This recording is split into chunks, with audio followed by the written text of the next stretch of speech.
and welcome to another video. If you haven't, please could you give us a like and a subscribe. I know it's been a while since I've posted a video. I've been pretty busy with work, holidays and what have you. One part of the holiday was we did a rally across Europe with an old Volvo hearse, and even did the Stelvio passing it, which was really quite good fun for the four of us. Before that, I'd like to say the Escort has been problem free, but it hasn't. So it went into the body shop, had all the little imperfections on the bodywork touched up, all the scratches and little dents and what have you. That come back looking absolutely fantastic. And a week after that I had a wedding to go to, and the car was a part of the wedding party as such, which was great, apart from it decided to break down. On investigation, it turned out it was a problem with the cylinder head. It had cracked a spring cap on one of the valves, and the main problem was it kept throwing the rockers off on number 2 cylinder, I think it was. Kept putting it back together and then it'd be alright until you give it some beans and then it would throw the rocker off again. And then the last time it started making a funny noise and lost all its power, but everything was okay still. There was nothing loose or anything like that. So I thought, well, enough's enough. So I ripped the cylinder head off it, got another head which I had in the workshop, took that to a friend of mine, and he machined all the faces for the inlet and the exhaust, give it a skim, tidied up the ports and what have you, and recut all the valves in. We put another cam in it, put it all back together, and touch wood, since then it's been absolutely spot on running wise, and we made it for the big day for my friend, so that was all good. This coming weekend I've got a bit of a road trip with a couple of friends down to Somerset, and the weather's not looking too great, and our windscreen leaks. I think this is fairly common for a normal Escort. So what I'm going to try and do is seal up the windscreen without taking the windscreen out. In my mind it seems quite simple and straightforward, but I'm sure in reality it's going to make a mess. So when I get home I will pick up and see what I can do. So you can see there's a rag in this corner, and it was also leaking in this corner, so it was definitely coming in between the glass and the rubber.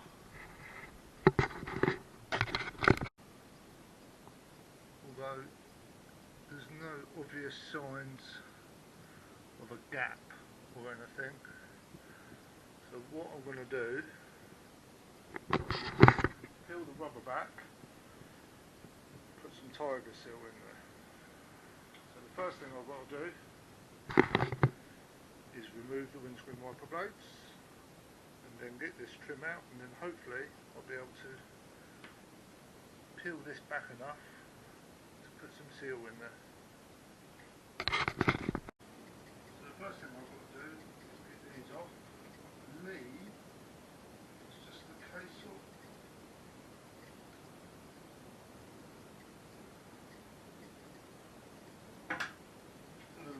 like so.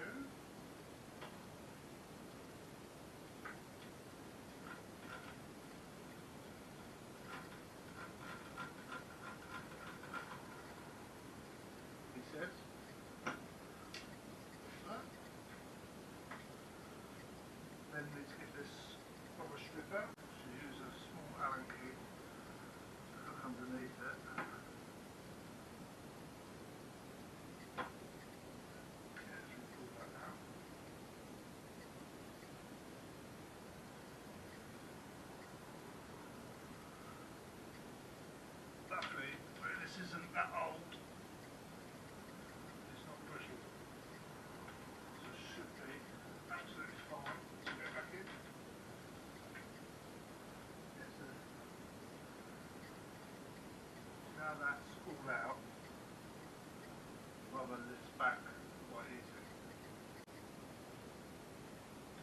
There's still some moisture in here.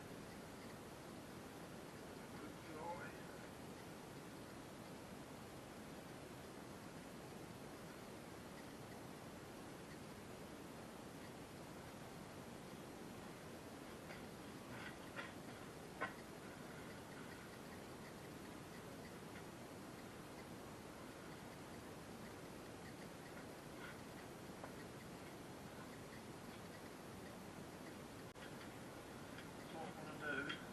Carefully put that up in there, come along, give it an even bead, and thick.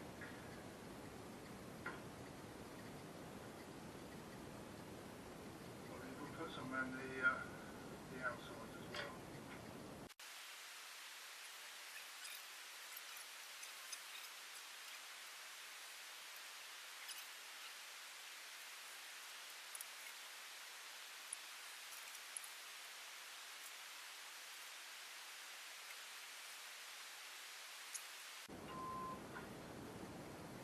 So, put some spray. Can't remember how this went. Pretty certain you pull it, you push it, and have a quick refresh, and then I'll come back. I think I've worked it back out. Pretty certain. It's key to make sure it's got plenty of lube on it. That's about the centre. That goes in there. And you have to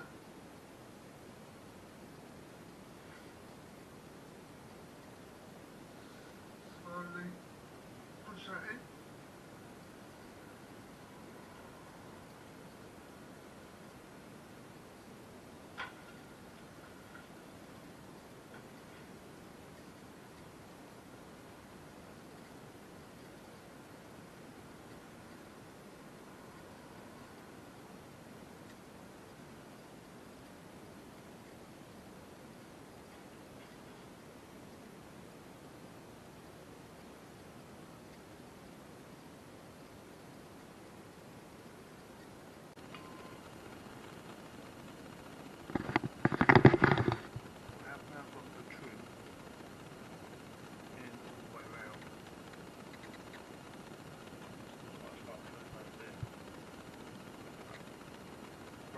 First time out.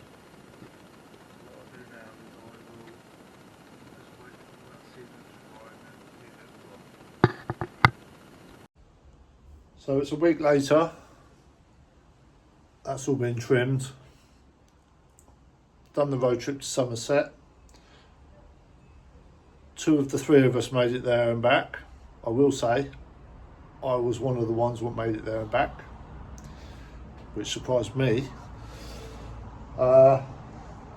One problem I did encounter was, due to not having a fuel gauge and not really knowing how much fuel I had, that did become a bit of a problem. So, as you can see, it's jacked up. The fuel tank has been taken out and is down there. The problem is that fuel sender does not go with the fuel gauge we've got for the car. So because the fuel tank leaks, I'm having a new fuel tank made with an aftermarket sender unit put in it, and one more capable of holding more fuel, and then hopefully put it back together and everything will work, because my fuel gauge needs 2 wires and the existing wiring on the car only has 1 wire, but that will be for another video. Anyway, I hope you have enjoyed this video. Apologies for the poor sound quality. In the middle part of the video, I used a different camera, which I won't use again. Please remember to give us a like and a subscribe, and I'll see you in the next one.